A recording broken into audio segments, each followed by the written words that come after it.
social ills were blamed on immigrants. We had a political party called the Know Nothing Party, which essentially was anti-immigrant, anti-Catholic at the time. The Irish immigration was going to overwhelm us. A few years later, it was the Italians and the Jews who were going to destroy the United States. In every generation, we've had this kind of paranoia. Unfortunately, in every generation, the people about whom they were paranoid a generation ago joined the paranoia about the next group that's coming in. Some of them. I even had a town hall meeting a number of years ago in Coney Island, which is also my district, believe it or not, in which people were complaining about the Russian immigrants, the Russian Jewish immigrants, in the most stereotyped terms. You know, the woman who got online at the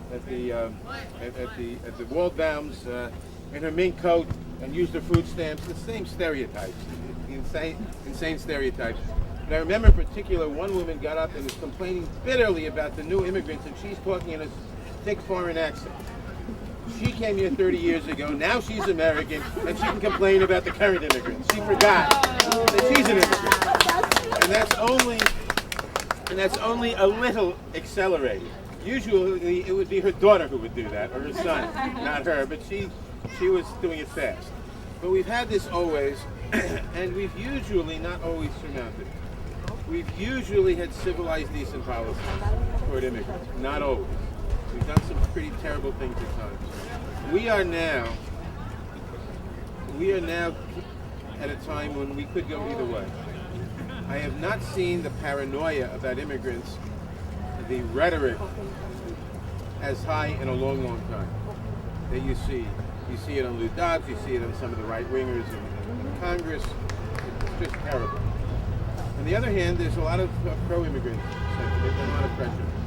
I don't know whether the bill that's going to come out, and hopefully we will have a bill, will be a bill that people like me can support and vote for, or it's going to be a bill that we'll have to oppose. I very much hope we have a bill that we can support, because there are a lot of things that need changing. We have roughly, by all estimates, 12 million undocumented people, illegal aliens, whatever you want to call them, in this country. They're not going anywhere. They're going to stay here. The country can be cruel. We can round up hundreds of thousands of people and go to midnight raids and take them away from their kids and their spouses and deport them on the spot. You can't do that to millions of people. You can only do it to thousands of people. You can be cruel and you can be terrible and you can hurt people, but you can't do it to millions of people. It's just the physical ability isn't there, assuming the will were there. And secondly, the economy of the country wouldn't sustain it. They are part of the economy. And you can expel a few people and replace them working at the chicken plucking plants. You can't expel 12 million people. The economy depends on them. This being the case, it makes sense to have a bill, to have a law that provides a path to legalize the people who are here who are illegal and to let them become citizens eventually. We don't want a situation like in some of the European countries where people came in the 1950s on guest worker programs. They thought they would go back after a while. There's no provision for becoming citizens. You've got 3 generations of people who are not French or not German, who are Turks. But they were never born in Turkey, they were born in France or Germany, and we don't want that situation. We can't have that. We won't have that because anyone born here is an American citizen, but the people who came here, we've got to legalize. We've got to have a reasonable period of legalization. And a reasonable you can't have a process. I mean, in the Senate bill, the bill we saw, I mean, they're huge fines, $5,000, $10,000, and it's going to take 13 years, and the person has to go back home before he becomes a sit back home. Back where he came from 20 years ago, 30 years ago, before he can become now. That's wrong for 2 reasons. Number one, it's impractical. It's cruel, but never mind cruel, it's also impractical. There's someone who's been here 15 years, who has a job, he's making minimum wage, maybe he's got a very good job, who knows? But he's making a living, he's got a family, his kids are American citizens, or some of them are, a couple of them aren't. And to say, all right, now leave your job, go back to Ecuador or wherever, and let your family go on welfare for a year? That doesn't make sense. And how does that help our economy or anything else? And why should the taxpayers want that to happen? And second, so it's impractical. But second of all, it's not going to happen. People aren't going to do that. So to set up a legalization program that people won't use, what are you accomplishing? I mean, you may feel good about it. We passed this bill, but this bill that won't that won't work, that people won't use. So that has to be changed to something that is less cruel, that's more understanding of how people with families really are, and that will work. Yeah. And that's some of the problems. There's also a problem. There are also some problems in the bill. I mean, there was one provision in the Senate bill I saw that's just horrible. It says that if you come here with false documents. Now, why do people come here with false documents? Usually, and I don't mean someone who sneaks over the border, but someone who comes here with a forged passport or a forged visa.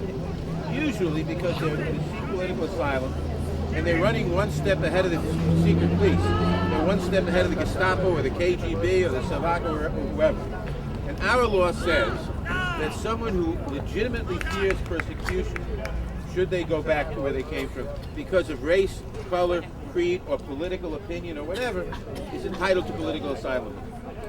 And it is precisely the people most entitled to political asylum who should be let into the country, who really have a legitimate and well-founded fear of persecution if they go home, who are not going to have proper documents duly stamped and notarized and signed by the Gestapo or the KGB or whatever the secret police is. So it's bad enough that we now have what's called expedited removal to send them out of the country without even going before an immigration judge. But now this bill says 15 years in jail for coming into this country with bad documents. The people who we want for political asylum we're going to put in jail. That makes no sense at all. So I hope we can improve the bill and have a real legalization path, and we're not going to be terribly punitive. There's another, the guest worker program. We have to have a guest worker program. I'm not sure why, but a lot of the people say we have to have a guest worker program for people to come in and work and go back. But a guest worker program that says you're going to come here and work on a farm in New Mexico for 2 years, then go back to Mexico for a year, then you can come back for 2 years, then go home for a year, then go back for 2 years, then go back and stay back because you can't come into the country. You can be here for 6 years and 3 shots, but you're not going to stay here. Again, that's not going to happen. People who come and work here for 4 or 6 years, they're not going to go home. Well, some will. A certain proportion of every immigrant group. Some of the Italians went home, some of the Jews went home, some of the Russians, but most didn't. Most stayed. Most people come and get a decent job here, and a job they can't get back in Mexico or wherever they're coming from, are not going to go home and stay. And if we provide a guest worker program which doesn't let them stay, we're going to get another group of illegal aliens.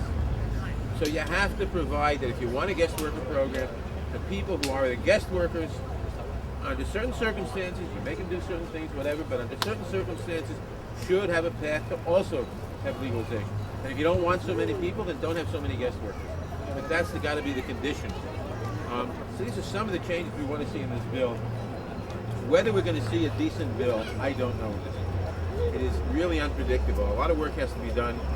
We've got a lot of the Republicans in particular, and some of the Democrats who don't want to see it, or whose idea of a decent bill is very different from my idea of a decent bill, put it that way. Who's going to prevail? I don't know. I hope that in the end of the day, there's a bill we can vote for, and not a bill that we'll end up opposing and either defeating or, God forbid, going into law, even though we think it's a terrible bill. I think we've waited long enough. I mean, some people could say, well, you know, maybe if Hillary Clinton or Barack Obama is president 2 years from now, we have a better shot. Maybe, but who knows?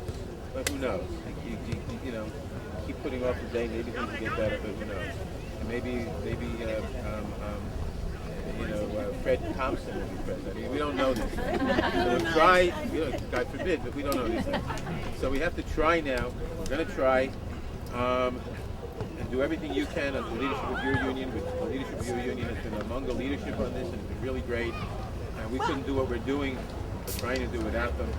Follow what they say on this, their political strategy. And God willing, we'll end up in a good position that we'll look back and we'll say the early years of this millennium were part of the time period during which the United States was decent for immigrants and not one of those periods in which we were buried. Thank you. Thank you.